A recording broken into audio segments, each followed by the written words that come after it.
मोहब्बत में भी दोस्ती हो सकती है। मोहब्बत असल वही होती है जो दोस्ती पे शुरू होती है। तो क्या हम दोस्त हैं? मैंने तो बस जरा सा धक्का दिया था पीछे हटाने के लिए। मुझे क्या पता था जरा से धक्के से दादी की जान ही निकल जाएगी। अम्मी बचपन से देखती आ रही है, यही सलूक करती हैं वो मेरे साथ। इसी तरह मेरे मुंह पे हाथ रखती थी। दादी तो मरते मरते बिना हमारे लिए मुसीबत खड़ी कर गई है। अब्बू की कॉल है। अम्मी घबराइएगा नहीं। क्या कहेंगे आप अब्बू से? मैं नहीं घबरा रही हूँ, तुम मत घबराना और ज्यादा जज्बाती नहीं होना। हम पे कोई शक नहीं करेगा, हम घर साफ करके आए हैं। मैं कबीर से बात करती हूँ। हेलो, कहाँ हो नरमीन? बस आ रही हूँ, घर आ रही हूँ कबीर। तुम ना खाला से कहना कि खाना ना बनाए, मैं बाजार से लेके आऊंगी। वो ना सुबह कह रही थी कि उनकी तबीयत ठीक नहीं है, सर में दर्द है, कहीं चकरा के किचन में गिर ना जाए ना। तो पहले क्यों नहीं बताया? वाह कबीर वाह, सुबह जब बोला था कि स्कूल छोड़ आओ और खाला की दवा ले आओ तो तुम्हें तो अपनी नींद प्यारी थी ना। क्या कहा था तुमने कि भूल गए हो? अच्छा अभी कहाँ हो तुम? घर पे हो ना? मैं हॉस्पिटल के बाहर हूँ नरमीन। है क्यों? खैरियत? तुम्हारी तबीयत तो ठीक है ना? अम्मी चली गई। क्या मतलब? कहाँ गई हैं? चली गई नरमीन, हमें हमेशा के लिए छोड़कर चली गई। क्या खाला चली गई हैं? इतनी तो तबीयत खराब नहीं थी उनकी कभी। डॉक्टर क्या कह रहा है?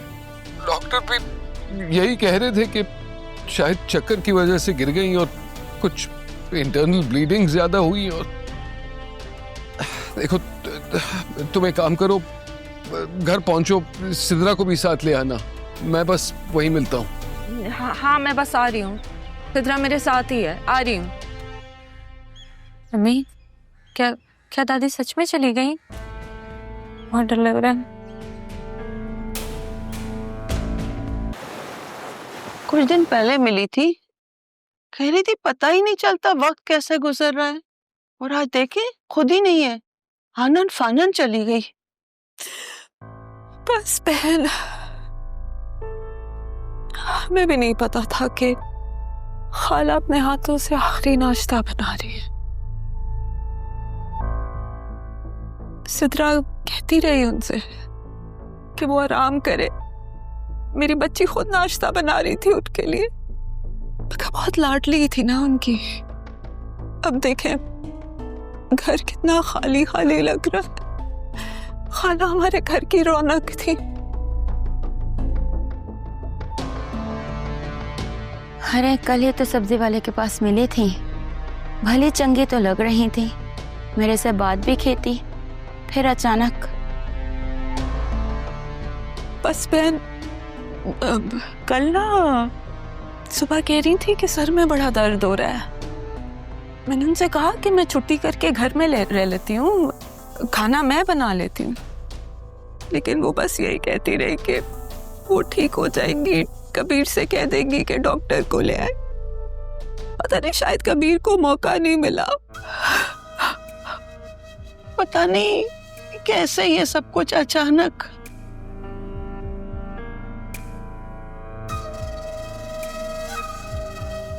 अब्बू अब्बू अब्बू दादी में छोड़ के चली गई। क्या दादी मुझे माफ कर देंगी ना? मैंने ना उन्हें बहुत तंग किया है, वो मुझे माफ करेंगी ना? बताए अब्बू। बेटा तंग तो मैं भी बहुत किया करता था, और किसे क्या मालूम कि किसके जिम्मे किसका क्या कर्ज निकलता है। सिद्रा बस कर दे, कितना रोएगी? तेरी हालत देख के मेरी हालत खराब हो रही है। बस दादी के लिए दुआ कर, अल्लाह उसे जन्नत में जगह दे।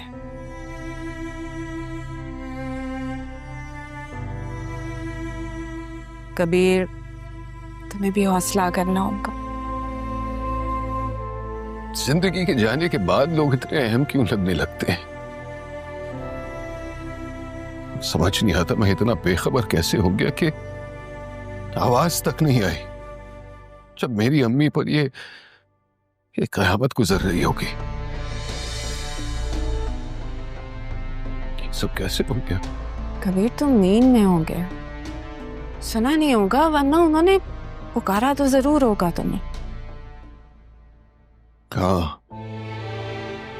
हाँ, मैं ही गाफिल हो गया था उनकी तरफ से। कभी उनके दिल की हाल जानने की कोशिश ही नहीं की। हम सब एक दूसरे के गाफिल हो गए हैं। काश तारा ने भी उन्हें माफ कर दिया।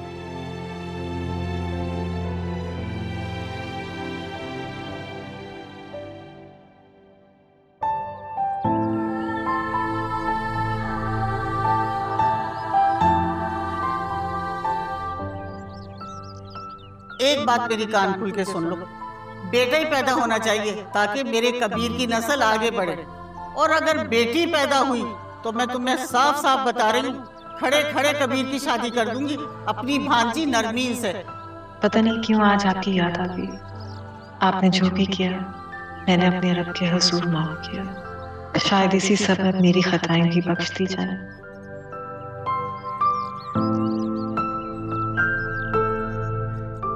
मुर्शद, आपकी तबीयत ठीक है? ठीक है। मुर्शद? हरमान भी आपको मुर्शद कहता है तो मैं भी मुर्शद कहती हूँ। डिफरेंट है ना? वो अम्मी आपको बहुत आइडलाइज करती है ना, तो बस इसीलिए। थोड़े दिन पहले तो तुमने मुझे कहा था कि तुम कर दी। झूठ कहा था मुझसे। हरमान बहुत प्यारा बच्चा है। प्यारा तो है, लेकिन अब बच्चा तो नहीं है, सीएसएस कर रहा, बड़ा हो गया है। मेरे लिए तो अभी भी ये छोटा सा बच्चा ही जिसे मैं बड़ा देखना चाहती हूँ। हरमान तो बचपन से बहुत बड़ा इंसान है।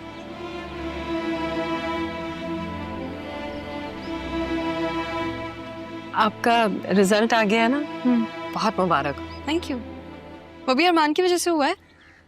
मेरी कामयाबी में किसी का हाथ हो या ना हो, अरमान का जरूर साथ होता है। इसलिए मैं ये लेकर आई हूँ। अरे मैंने सब इसलिए तो नहीं किया था ना। मुर्शिद देखें, मेरे गिफ्ट से मना कर रहा है। ले लो बेटा, कोई इतने मान से दे तोहफा तो ले लेना चाहिए। कोई का तो मुझे नहीं पता, लेकिन अगर मैं दूं तो ले लेना चाहिए।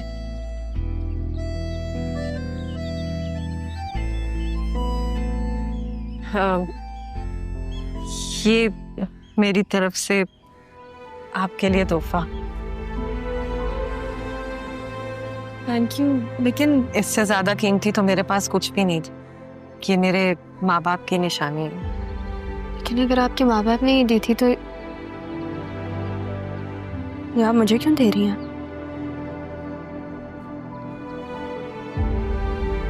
जिन बच्चों की सारी जिंदगी माँ बाप के बगैर गुजरी हो ना, वो ये कमी कैसे महसूस कर सकता है? वो माँ जिसने अपनी जिंदगी अपनी औलाद के बगैर गुजारी हो, वो ये कमी महसूस कर सकती है। कि बेटी क्यों नहीं है आपके पास?